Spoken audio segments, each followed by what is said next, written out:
Alrighty guys, and welcome back in. We're going to be spawning in a game of Sheltered Woods, and it looks like we have a helper behind us, which is always exciting. Now, what do we know? We're in the middle of the map. We can see another teammate to the left. This is a great generator to get done. Look at it. Middle of the open. If we're versing a killer with an instant down, could be a little harder. However, this is also a great area.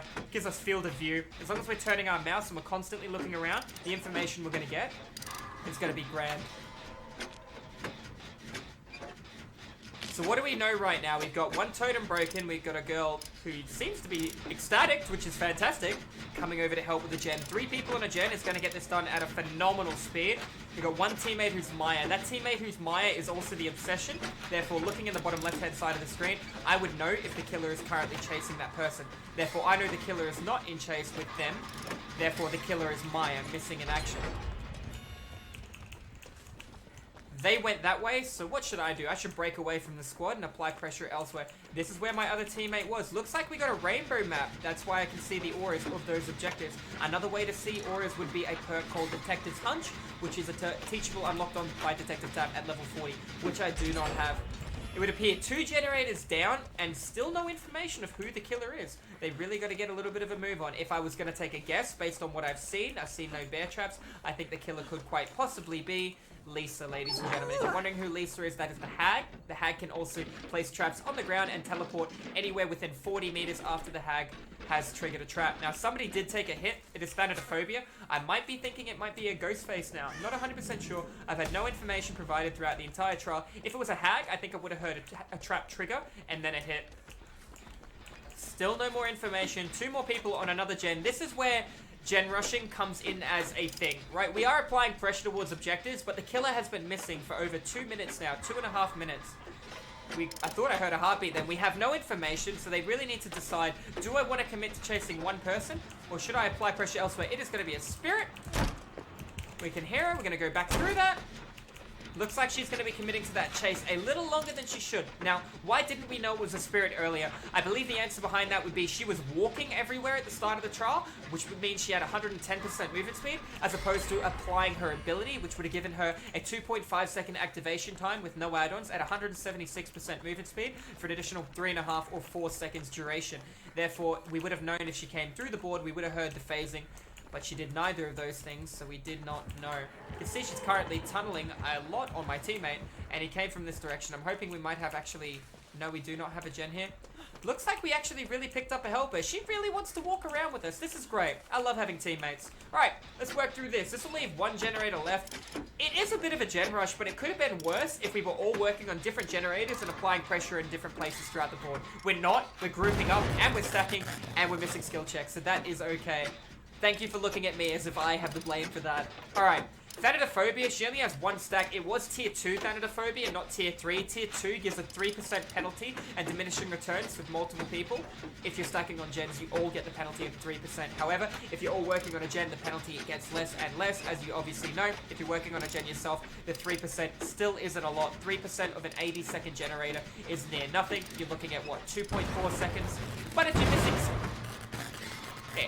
I was gonna leave, I was gonna go, but that's okay. Let's try again. Alright, generators do get regressed a giant chunk. That is a prime example. By watching the bar, you would be able to see how much it chunked back if you miss a skill check.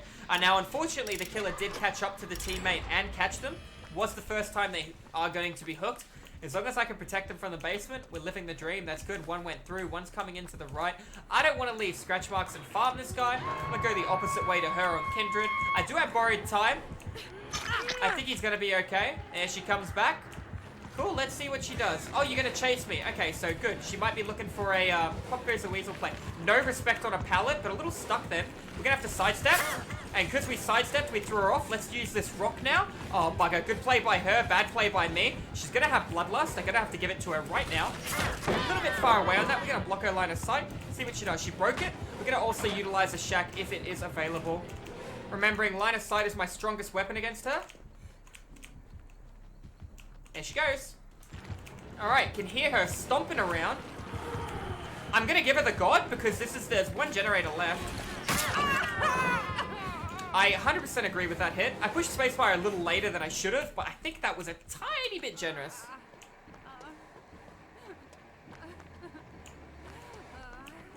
She's out of phase. Gonna just keep sidestepping. See what's left on the table. She feels really fast. Gonna have to dead hard through that. Hi, cutie. You want to take a hit? That's okay. I was gonna utilize the jungle gyms I have available here. Bit of a follower as well, which is good.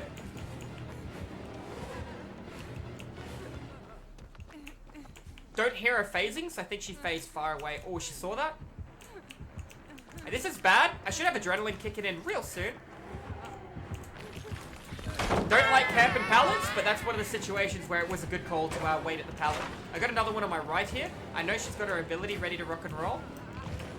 That's adrenaline. That's good. The sidestep.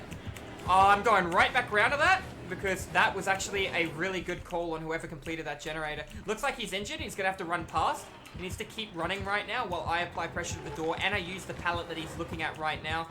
Alright, I will be able to come back in and go for a save on him. I didn't do too good with my loops then. He knew he had a double window a little bit further to the right, but he tried to go to the left-hand side. I couldn't hear my teammate crying, so I don't think the Spirit has Strider. I'm not running Iron Maul right now, as you know. Now, the best play for the Spirit is get that guy in the basement because the trial is now over, and it's taken a while to hook him, but couldn't get him to the basement in time. Knowing that she is not glowing pink tells me that she is not waiting under the hook. That's a pretty cool counter that the Spirit has through a perk called Kindred. So I know she's nowhere nearby. I can come in. My teammate has gone down through Rancor, and that, ladies and gentlemen, is going to be a Mori all the way over there. And unfortunately, that is just the power of Rancor. At the end of the trial, it allows you to hit a survivor once and then execute them on their location without having to worry about any form of penalty. That being said, I think now would be a grand time to pick up a rainbow map. Thank you so much, my friend. All right, now would be a grand time to actually leave, escape the trial. I will give her a heal if that's what she's so inclined wants. If she wants to leave, we'll let her leave first. Second I hear the heartbeat, probably gonna just leave. Gonna just leave. Gonna move into her and then sidestep out. Oh, she didn't even mind. She has to be careful. He needs to let me heal and not push the shift key because she can't pick up. She has to hit me, and when she hits me, he crawls. It's a little trick you've got. So the killer can't pick up the slug. Remember, if she hits me, now we both get to crawl. If my teammate panicked and pressed any key on the keyboard, in that situation, the killer can pick him up. But you can't pick up a survivor that is being healed. Therefore, the killer had to attack me and hit me twice. Anyways, guys, GG's well played. If you're watching this informative Survivor content, I hope you enjoyed it. That is a little bit of a heal tech there for you. If you want to learn more educational Survivor and killer content much like this, make sure you tune in to the live streams. I do stream Dead by Daylight 5 days a week over here at Twitch. And you guys, if you think you know everything about the game, you can help me teach people that don't. Anyways, guys, have a wonderful rest of your day. Don't forget to slap that subscribe button, and I will see you in the fog in the trial next time. Thank you all.